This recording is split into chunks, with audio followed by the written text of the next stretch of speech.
Good morning, good morning, good morning. This is Thomas Taylor III coming to you live once again Tuesday morning.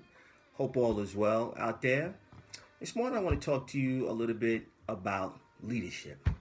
But before I do that, I just kind of want to share with you my kind of morning regimen. So first thing in the morning, what I do is once I get out of bed, I get down on my knees, I say my prayers, and then I also go through things that I'm grateful for in terms of gratitude. And my coach talked about this the other morning regarding kind of challenging us to make sure we write down things that we're grateful for. So, and I think I got this from The Secret. So I carry a little rock in my pocket. See this rock? So this is just to remind me to make sure that I'm grateful. So what I do in the morning is talk about I'm grateful for my family, my job, my health, my wealth. Then at night, when I empty my pocket, this just reminds me to go ahead and talk about what I'm grateful for that day, right? So that's just a little tidbit about gratitude. And, later on, I'll do a whole thing on gratitude and how important that is to constantly always give thanks and be grateful for the things that we have. So I want to talk to you about leadership. Now, there was a big game the other day, which is the biggest game in the NFL season. It's called the Super Bowl. Now, some may side with Kansas City, as well as some may side with the Bucks. But I don't want to get into that right now. I just want to talk about one man on the Tampa Bay Bucks team, which is Tom Brady. Okay? Now, some may like him, some may hate him. Again, I'm not going to get into that debate. But I just want to talk about his leadership. His leadership off the field and on the field. I listened to a interview that they had with the coach. And they asked the coach what was so significant about Brady.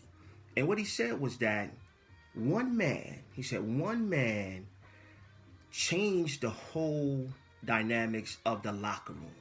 Why is that? And I mentioned that to my son. And I explained to him that because Tom Brady has the heart of a champion, because he's been there before, right?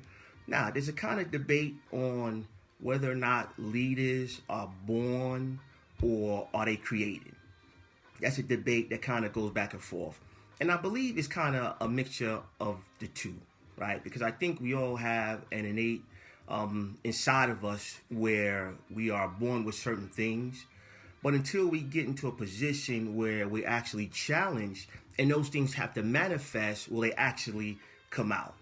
So again, so you think about Tom Brady, right? He's demonstrated over and over and over again what it looks like to be a leader on a high level. Now, he didn't win all his Super Bowls that he went to, right? But he still understands what it takes to get there. Now, he was smart enough to call up a couple of people, right? He called Gronk. He said, hey, I know you're retired, but I need you. As well as Antonio Brown, right? We all know the situation with Antonio Brown. And Brady said, nope, I can use him. And I even read the other day that the touchdown that Antonio Brown scored, he actually ran the wrong route. Actually, he was supposed to go out and then cut in. Actually, he went in and cut out. And then actually the reverse. And then he actually was in a position where Tom Brady made the proper adjustments and they still scored a touchdown, right? So again, so I ask you in terms of leadership, are you a leader in your home? Are you a leader at work? Are you a leader at church? And sometimes we have that ability, but we just don't have the opportunity, right? So I challenge you that when and if you do have the opportunity, lead from the front, because that's what leaders do. Leaders don't lead in the back. You don't have to turn around and look for a leader, because as soon as you look forward, you should see that leader.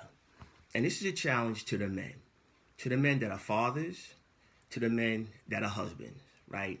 If that's you, it's your responsibility to lead from the front. Why? Because your wife and your children are looking at you to lead. So what does that look like, you might ask? I use the analogy of a sailboat, right? If you understand a sailboat, the sailboat will move and go in the direction that you set the sail, okay? So if you don't set the sail on a sailboat, that boat will go whatever direction the wind blows. So I ask you, what direction are you setting the sail for your family? Because you know why? That's the direction that you're going. So your wife as well as your children are looking at you to set the sail. Because, man, that's our responsibility. Also, for women who are single mothers in their household, if you have children, your children are looking at you for that same reason. Hey, what direction are we going in? So that's very important in terms of a leader, because a leader, again, leads from the front. So I challenge you and I implore you that if you feel that you're a leader, but you may not have had the opportunity to actually lead, just keep doing it. Just keep doing it, and you will get the opportunity. Why? Because they always say that cream rises to the top. So if you are a leader, I challenge you to go ahead and lead. This is Thomas Taylor III. Make it a great day.